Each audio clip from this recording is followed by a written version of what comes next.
Hello, அந்த phone அவன் சேட்டுக்கிட்ட கொண்டு போய் கொடு. முதல்ல நீங்க யாருன்னு சொல்லுங்க. நான் யாருன்னு அவருக்கு தெரியும். அர்ஜென்ட்னு சொல்லு. பேர சொல்லாம போன கொடுத்தா எங்க சேட்டு ரொம்ப கோவப்படுவாரு. ஏய், பாய் கிட்ட இந்த போன் வந்திருக்குன்னு போய் சொல்லு. யாருக்கு பாயி? எங்க சேட்டோட பாயா இல்ல எங்க சேட்டு பொண்டாட்டிக்கு பாயா? நான் கலீத் பேசுறேன்னு போய் சொல்லு. சரி, என்ன வேலை செஞ்சுக்கிட்டு இருக்க? நான் யாருன்னு இன்னும் உனக்கு தெரியல. டிவில பார்த்ததில்ல. டிவி இல்லையா? என்ன சீரியல்னு சொல்லுங்க. உன்னை கொன்னுட வேண்டி. ஏன் கோவப்படுறீங்க? அப்படின்னா போனெல்லாம் கொடுக்க முடியாது. சரி, உன் சேட் வீட்ல இருக்கானா இல்லையா? அவரு வீட்ல இல்ல, வெளியில போயிருக்காரு. கார் வெளியே தான் நிக்குது. ஏன் ஆள வெளியே தான் வெயிட் பண்றான். வாய மூடிக்கிட்டு சேட்டுக்கிட்ட போன கூட. எங்க சேட்டுக்கிட்ட 10 கார் இருக்குங்கிறேன். எந்த கார்ல போவாரோ எந்த இடத்துக்கு போவாரோ உனக்கு எப்படி தெரியும்?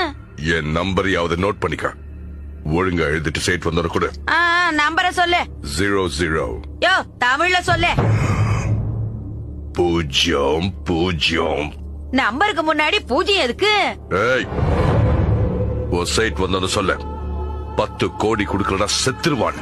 10 கோடியா? அதுவும் உனக்கா? சம்பளமே எனக்கு சரியா தர்றதில்ல, உனக்கு எப்படி 10 கோடி கொடுப்பாரு?